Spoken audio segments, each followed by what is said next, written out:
IndiGo సంక్షోభం ఇప్పట్లో ముగిసేలా కనిపించడం లేదు. ఇక విమాన సర్వీసులు సాధారణ పరిస్థితికి వచ్చేందుకు మరో 10 రోజులు పడుతుందని ఇండిగో సీఈఓ చేసిన ప్రకటనలతో ఈ విషయం స్పష్టమవుతోంది. సమస్యను పరిష్కరించేందుకు ఎఫ్డీటీఎల్ నిబంధనలు ఉపసంహరించుకున్నా దాన్ని ఎయిర్లైన్స్ పైలట్స్ అసోసియేషన్ తీవ్రంగా వ్యతిరేకిస్తోంది. విమాన సర్వీసుల రద్దు, ప్రయాణికుల ఇబ్బందుల నేపథ్యంలో ఈ విషయంపై ఉన్నత స్థాయి విచారణకు ఆదేశించింది కేంద్ర ప్రభుత్వం. అటు డీజీసీఏ సైతం ప్యానెల్ను ఏర్పాటు చేసింది. ఇండిగో సంక్షోభం ముదురుతున్న వేళ విమాన టికెట్ల ధరలు ఆకాశాన్ని అంటుతున్నాయి. దీంతో ప్రయాణికులు తీవ్ర ఇబ్బందులు ఎదుర్కొంటున్నారు. ఒక్క రోజులో ఇండిగోకు సంబంధించిన 1000కి పైగా విమానాలు రద్దు కావడంతో ప్రయాణికులు తీవ్ర ఇబ్బందులు ఎదుర్కొంటున్నారు.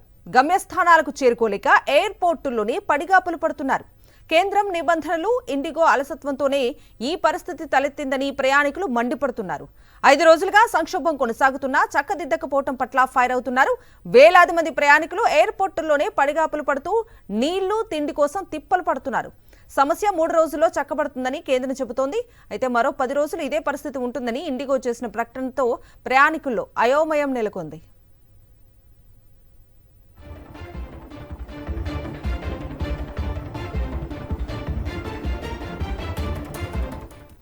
ఇదే అంశానికి సంబంధించి పూర్తి డీటెయిల్స్ అందించడానికి శంషాబాద్ ఎయిర్పోర్ట్ నుంచి మా ప్రతినిధి విక్రమ్ లైవ్ లో జాయిన్ అవుతున్నారు.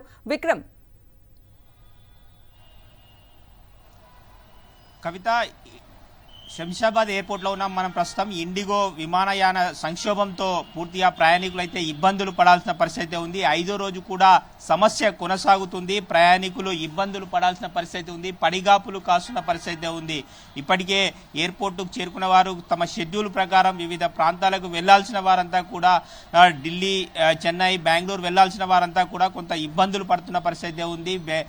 ఇండిగో విమానయాన సంస్థకు సంబంధించి పూర్తిగా అలసత్వం, వైఫల్యం కారణంగా డీజీసీఏ కొత్త నిబంధనలు తీసుకురావడం కారణంగా ఆ నిబంధనలు అమలు చేసే క్రమంలో పైలట్ల కొరత రావడము, సిబ్బంది కొరత ఏర్పడంతో తీవ్ర ఇబ్బందులు పడాల్సిన పరిస్థితి ఉంది. ఇండిగో విమానయాన సంస్థ అలసత్వం కారణంగానే కొంత ఇబ్బందులు తలెత్తినట్లు స్పష్టంగా అర్థమవుతుంది. ఈ సంక్షోభాన్ని అలసిగా తీసుకొని ఈ పోటీ విమానయాన సంస్థలన్నీ కూడా పూర్తిగా విమాన రేట్లన్నీ కూడా పెంచిన పరిస్థితి ఉంది. గతంతో కంటే భారీగా రేట్లు పెంచిన పరిస్థితి ఉంది. రోజుల తరబడి కొంతమంది ప్రయాణికులు పడిగాపులు కాయాల్సిన పరిస్థితి ఉంది. కేంద్రం రూల్స్, ఇండిగో అలసత్వమే ఇందుకు కారణమని చెప్పి ప్రయాణికులు అయితే ఆరోపిస్తున్న పరిస్థితి ఉంది. ఒకవైపు కేంద్ర ప్రభుత్వం మాత్రం 3 రోజుల్లో పరిస్థితి చక్కబడుతుందని చెప్తుంది. కానీ 10 రోజులు పట్టొచ్చని ఇండిగో సంస్థ చెప్తుంది. ప్రయాణికుల విమానాల కోసం 2024 జనవరిలో ఈ కొత్త నిబంధనలు తీసుకురావడం జరిగింది. 2వ దఫా నిబంధనలను ఈ నవంబర్ నుంచి అమలు చేస్తున్నారు. అయితే ఆ సిబ్బంది కొరత, ఫ్లైట్ డ్యూటీ టైం లిమిటేషన్స్ పేరిట కొత్త నిబంధనలు రావడము, ఆ సిబ్బందికి సంబంధించి 36 గంటలు కాకుండా 48 గంటల పాటు విశ్రాంతి తీసుకోవాల్సి ఉంటుంది పైలట్లు వారానికి. అయితే దీనికి తోడుగా అదనంగా మరో రోజు కూడా తీసుకోవాల్సి ఉంటుంది. మొత్తంగా వారంలో 3 రోజులు సెలవు రావడంతో కొంత ఇబ్బందికరమైన పరిస్థితి ఏర్పడుతుంది. అంటే ఈ నిబంధనలు తీసివేసి ఫ్లైట్ టైమ్స్ సంబంధించి 48 గంటలు ఉంటే సరిపోతుందని చెప్పి డీజీసీఏ కొత్త నిబంధనలు మళ్ళీ తీసుకొచ్చి సంక్షోభం నుంచి బయటపడేందుకు ప్రయత్నాలు అయితే చేస్తుంది. డీజీసీఏ పూర్తి స్థాయిలో ఈ సంక్షోభానికి కారణం ఏంటి అనే దానిపై పూర్తి స్థాయిలో విచారణ అయితే ప్రారంభించింది.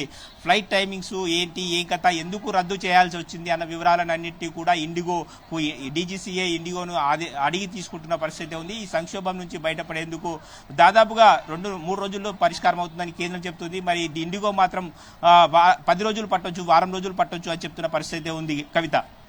Right Vikram, thank you.